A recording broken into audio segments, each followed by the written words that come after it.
क्या आप जानते हैं कि महिलाओं को होने वाले मासिक धर्म का पुराणों में उल्लेख शामिल है? उन्हें मासिक धर्म क्यों होता है, इस पर एक पौराणिक कथा भी मौजूद है जो इंद्रदेव से संबंधित है। भागवत पुराण में वर्णित एक कथा के अनुसार एक बार बृहस्पति, जो देवताओं के गुरु थे, वे इंद्र से काफ़ी नाराज हो गए। इसके चलते असुरों ने देवलोक पर आक्रमण कर दिया और इंद्र को अपनी गद्दी छोड़कर भागना पड़ा। असुरों से खुद को बचाते हुए वे सृष्टि के रचनाकार भगवान ब्रह्मा के पास पहुँचे और उनसे मदद मांगने लगे। तब ब्रह्मा जी ने उन्हें बताया कि उन्हें एक ब्रह्मज्ञानी की सेवा करनी चाहिए। यदि वह प्रसन्न हो जाए तभी उन्हें उनकी गद्दी वापस प्राप्त होगी।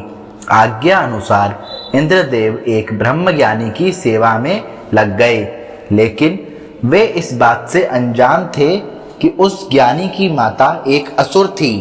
इसलिए उसके मन में असुरों के लिए एक विशेष स्थान था। इंद्रदेव द्वारा अर्पित की गई सारी हवन की सामग्री जो देवताओं को चढ़ाई जाती है, वह ज्ञानी उसे असुरों को चढ़ा रहा था। इससे उनकी सारी सेवा भंग हो रही थी। जब इंद्रदेव को यह सब पता लगा तो वे बेहद क्रोधित हो गए और उन्होंने उस ब्रह्मज्ञानी की हत्या कर डाली।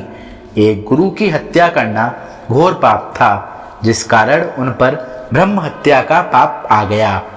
ये पाप एक भयानक राक्षस के रूप में इंद्र का पीछा करने लगा। किसी तरह इंद्र ने खुद को एक फूल के अंदर छुपाया और 1,00,000 साल तक भगवान विष्णु की तपस्या की। तपस्या से प्रसन्न होकर भगवान विष्णु ने इंद्रदेव को बचा तो लिया, लेकिन उनके ऊपर लगे पाप की मुक्ति के लिए एक सुझाव दिया। इसलिए इंद्र को पेड़, जल, भूमि और स्त्री को अपने पाप का थोड़ा थोड़ा अंश देना था। इंद्र के आग्रह पर सब राजी हो गए, लेकिन उन्होंने बदले में इंद्रदेव से उन्हें एक वरदान देने को कहा।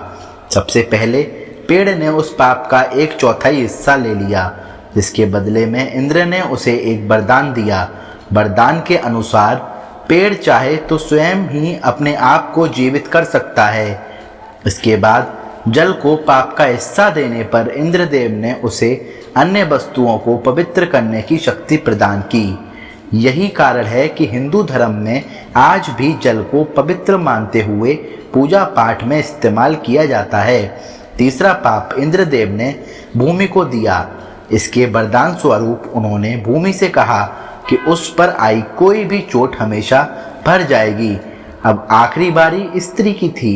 इस कथा के अनुसार स्त्री को पाप का हिस्सा देने के फलस्वरूप उन्हें हर मासिक धर्म होता है, लेकिन उन्हें वरदान देने के लिए इंद्र ने कहा कि महिलाएं पुरुषों से कई गुना ज़्यादा काम का आनंद उठाएंगी। इस दौरान वे ब्रह्म हत्या यानी कि अपने गुरु की हत्या का पाप ढो रही होती हैं। इसीलिए उन्हें अपने गुरु तथा भगवान से दूर रहने को कहा जाता है। यही कारण है कि प्राचीन समय से ही मासिक धर्म के दौरान महिलाओं को मंदिर जाने की मनाही थी।